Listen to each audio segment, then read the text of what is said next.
que se ha desarrollado en Colombia sobre este tema. Un tema muy controvertido y que en cierta forma choca con las bases y los fundamentos principialísticos que tiene estructurado un sistema acusatorio puro, como sería el estadounidense.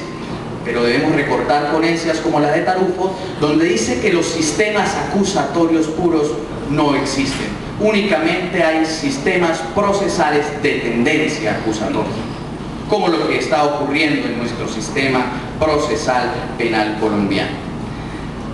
En Colombia existen dos partes: la Fiscalía, que es el ente acusador y el titular de la acción penal, y la defensa, con el procesado y su defensor, que constituyen lo que se denomina la defensa técnica. El Ministerio Público en Colombia no es el titular de la acción penal, únicamente es un garante del ordenamiento jurídico totalmente imparcial, que puede estar en ciertas ocasiones garantizando un debido proceso para la defensa o un debido proceso para la Fiscalía. Otra gran diferencia con el sistema procesal venezolano, donde el Ministerio Público acá tiene la titularidad de la acción penal. En Colombia no. En Colombia la tiene la Fiscalía General de la Nación, que pertenece a la rama judicial, al igual que sus jueces.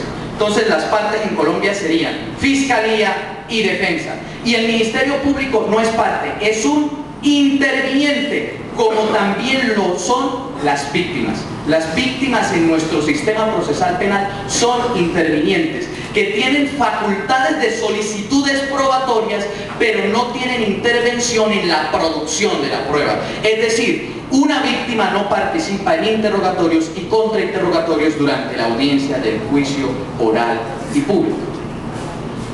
Con la entrada en vigencia del Acto Legislativo 03 del año 2002, que reformó la Constitución Política en sus artículos 250, se estableció el abandono del principio de permanencia de la prueba.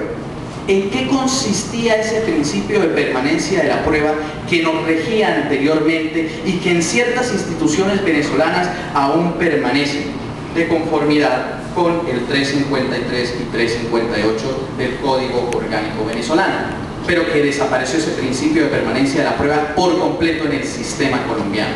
Ese principio de permanencia, que ya no existe en Colombia, consistía en que todo aquello que se recaudaba en la investigación ya constituía prueba desde ese instante. Ahora no es así en nuestro sistema procesal penal. Para que se constituya en prueba debe ser sometido al principio de inmediación, es decir, a la presencia física y jurídica del funcionario jurisdiccional. De igual manera debe pasar por los tamices de que hablábamos de pertinencia y autenticidad. Ahí es donde entra la prueba de referencia a la que vamos a hablar. Entonces pasemos a la noción de la prueba de referencia. Si quisieran conseguir dos hitos jurisprudenciales, pueden ustedes tener a la mano la sentencia 27477 de 2008 de la Corte Suprema de Justicia y la sentencia 32829 de este año 2010, también de la Corte Suprema de Justicia.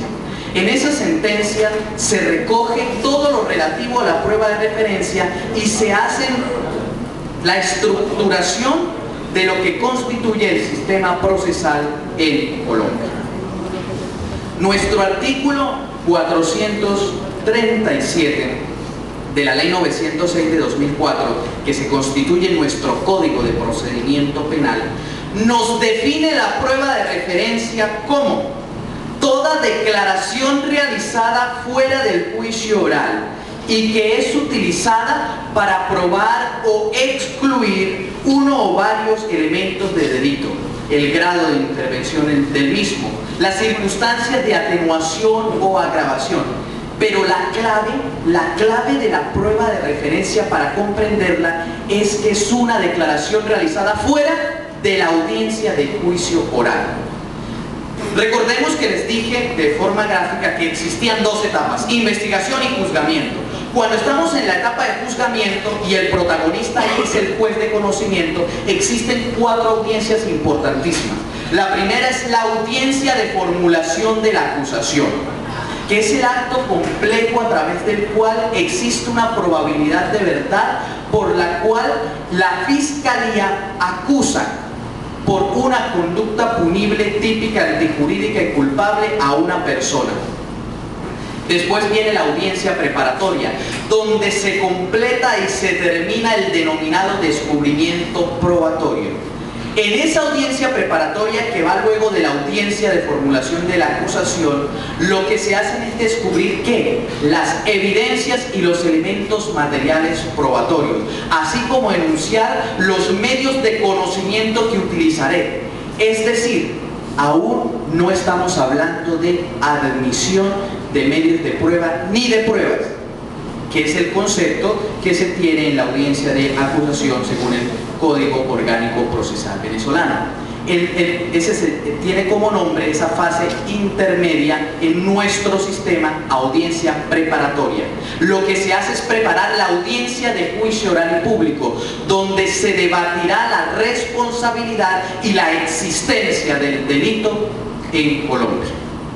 Bien, ahí se van a admitir una serie de medios de conocimiento y evidencias físicas, dependiendo de la carga, de la excelencia, de la carga argumentativa que emplee la fiscalía o la defensa. Pueden ser incluidas unos medios de prueba y otros pueden ser aceptados. Pero óigase bien, lo que se acepta es la posibilidad de incorporación de esas evidencias en el juicio oral. No es que se admitan como prueba en la audiencia preparatoria, porque donde se admitirán o no como pruebas esas evidencias es en el juicio oral y público. Y bien, llegamos a la audiencia del juicio oral. Lo primero que se hace es una instalación del juez, quien hará una alegación inicial de culpabilidad del acusado. Recibe varios nombres el procesado. Antes de la formulación de la imputación se denomina indiciado.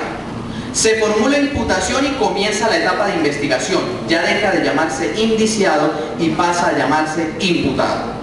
Luego termina la etapa de investigación con la formulación de la acusación. Deja de llamarse imputado y pasa a llamarse acusado.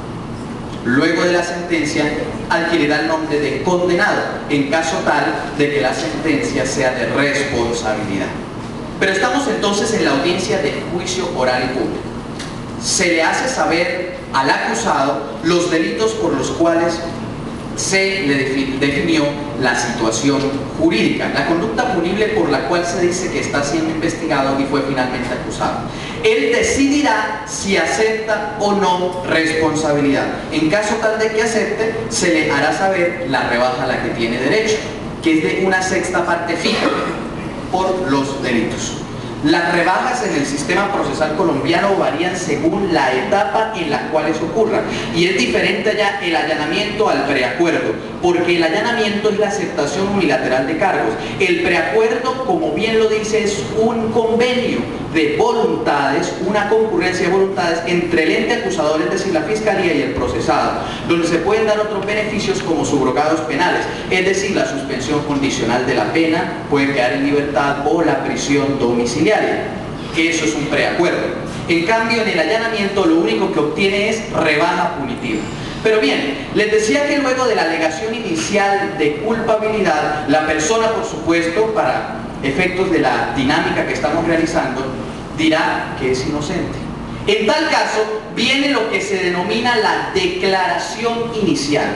La declaración inicial es la presentación de la teoría del caso que realiza la fiscalía y luego realiza la defensa. Una vez culmine esa declaración inicial en la cual se presenta la teoría del caso, viene el debate probatorio. En ese debate probatorio se traerán a los testigos, testigos comunes, testigos técnicos y peritos. Ellos declararán en el juicio oral lo correspondiente. Una cosa fundamental de nuestro sistema: un dictamen pericial escrito per se no es prueba. ¿Cómo podemos convertir en pruebas de dictamen pericial? Esto es un informe hasta ahora, un elemento más. A través de